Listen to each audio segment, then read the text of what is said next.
Yeah! Fantastic fucking start. Beautiful. So, I was reading a town in New Jersey recently passed a law that requires all panhandlers to get a permit before they go out on the streets asking for money. They give out the permits for free, they just make them beg for it. My friend got their grundle pierced the other day. I asked him how painful it was. He told me, "Tain't that bad." Apparently a lot of people are upset that there's a football team named the Redskins because that's a racial slur. Meanwhile, no one gives a shit that there's a cleaning product called Spick and Span. Maybe if it was Spick N-word Span, it'd get a bit more attention. So I've got that Tourette's thing. It's really more irritating than anything. The worst part about it was when it manifested, because it happened in middle school, and at that point I was already a full-fledged freak, so the last thing my social reputation needed was to be the guy like, in the hallways. And also, this was a dark time in America's past, where Rob Schneider was making movies. And the first one was Deuce Bigelow, Male Gigolo, because apparently there is more than one gender of gigolo.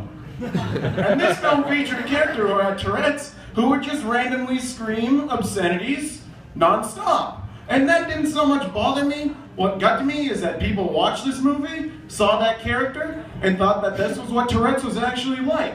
Because if there's one man you can count on to accurately portray a complex neurological disorder on film, it is Rob fucking Schneider. So I spent the next 5 years dealing with this conversation. Oh, James, what was that? That's just my Tourette's. Did you just start randomly swearing? No, I just kind of randomly twitch. Oh, it'd be funnier if you swore. What a fucking awful thing that is to say to somebody. Oh, I'm sorry your neurological disorder doesn't amuse me. Would these people go up to an autistic person and be like, "Oh, you have autism? That must be so hard having to live your life knowing that Asperger's sounds so much funnier." I came face to face with one of my biggest fears earlier this year, when I almost shit my pants in public. I was walking back from the bar one night and I thought I was going to let loose a little methane. When I started, turned out it was going to be a whole lot more. And I went into emergency lockdown at that moment and started panicking about what to do. I thought maybe I could cross my fingers, get into my car, and speed home. But I realized at that point I had essentially opened the fecal floodgates, and the only thing standing between me and a notably stenchy ride home was a tight clench. And if I move my legs more than 3 inches apart, it is poop time and pants down at that point. I decided my only course of action was to walk back to the bar and use the bathroom, and walk's not really the right word for it. It was really more of a shit pants shuffle of shame. So I started shuffling and everything went as smooth as possible in that situation until I reached the crosswalk. Looked to my left, saw nobody coming, so I started going. Then looked to my right and saw a car speeding at me. It wasn't slowing down because how could the driver know my current predicament? And at that moment I realized tonight might be the night I get hit by a car. And at that moment, I was at peace with that fact, because it would give me a valid excuse for shitting my pants.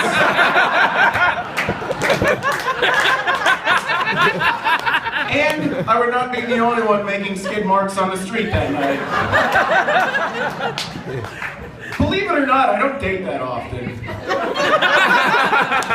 Managed to go on a couple this year. Last one I went on was a movie date, and about 7 minutes before the show started, me and my date were the only one in the theater, which is pretty exciting, and she was actually the one who brought it up to me. And I just looked at her and said, "Just wait, any moment now, some lonely guy's gonna walk in to watch the movie all by himself and ruin this for us." Moments later, that man walked in, and that man was our host, Dave Carter. And Dave and I started talking about comedy night at the Chasquine, and I thought that was pretty cool at first, because I told this girl that I was an amateur comedian, and I didn't suck at it. And here was Dave to confirm that in those exact words. Then I started thinking about this situation from her perspective. She's on a date with a guy she's known for a few weeks. We're the only ones in the theater. I predict the arrival of another person who shows up pretty much on my prediction, and that man is a character witness. So at this point, I started panicking that she thought this was some sort of elaborate setup. Thankfully, a couple other people showed up in the theater, so my cover wasn't blown. They sat next to us, so I wasn't either. Yeah, theater fellatio. That's the punchline. I went to the strip club for the first time this year. I'm 27, and the main reason I've never been before is I had two preconceived archetypes for strippers. The first one is a down-on-her-luck woman who, to get by in the world, has to dance to shitty music and take off her clothes to get money from disgusting men, and that makes me feel sad. The second one is an empowered feminist type who uses the male gender's obsession with tits as a way to siphon money away from disgusting men. And that makes me feel had. When I got to the Gold Club in Bedford, I was wondering if I'd encounter the former, the latter, maybe a mixture of both, and it was entirely the former. The announcer had all the ladies up on stage that night and introduced them as the A-Team, which I thought was bullshit because I didn't see Mr. T. And even if I did, that was still a wildly inaccurate name for this collection of women. More fitting title would have been the C-Section Scar Squad. The first dancer must have been the new recruit because it was a pregnant white chick. And I really thought that being pregnant would kind of hinder her stripping abilities, but she was really twerking it on stage, and all I could think is, why would you do that with something growing inside of you? Because I mean, when you're making a cake, there comes a point where you stop trying to mix the ingredients together and just let them become cake. And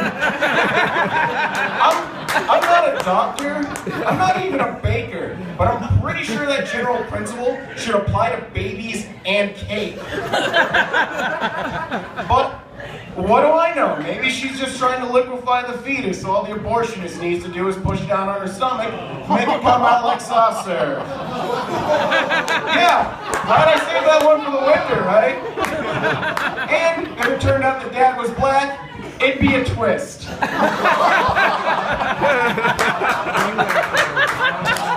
Eventually I started to loosen up and have a bit of fun that night, and my friend decided to take advantage of the situation by tossing a stack of ones in my lap and calling over a stripper, because my friend is a fucking asshole. And he knows I am comically inept at interacting with women, and that is when they are fully clothed. So he just wanted to see me flail around trying to interact with one who was half naked and shaking their vagina at me.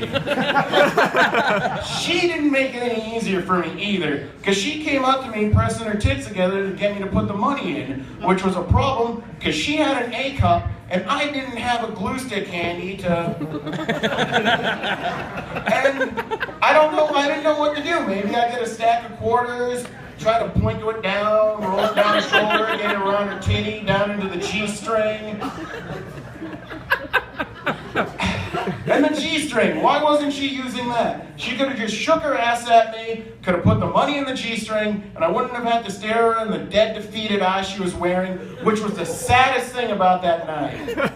Which is not really as sad as this prostitute that hangs out by my buddy's apartment, because she's got these little T-Rex stub arms, which for a prostitute is very dangerous, because prostitutes, they live in an urban jungle where they're subject to two types of predators. You've got cops who play catch and release, and then you have sociopaths who collect vagina trophies. And if she gets attacked by one of those sociopaths, she can't really defend herself.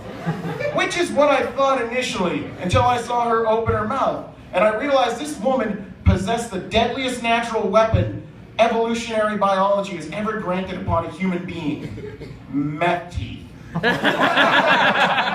when frequent meth use, your teeth turn into broken, shattered, hollow husks.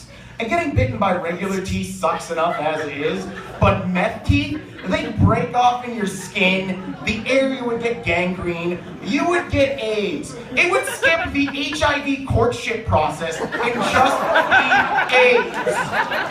Your immune system would shit its pants, you'll shit your pants, you will get every disease, colic, adult onset diabetes, you will get new diseases, like fiery diarrhea, or as I call it, fireria, and worst of all, exploding dick rot. Thank you very much. Back to your host, Dave Carter.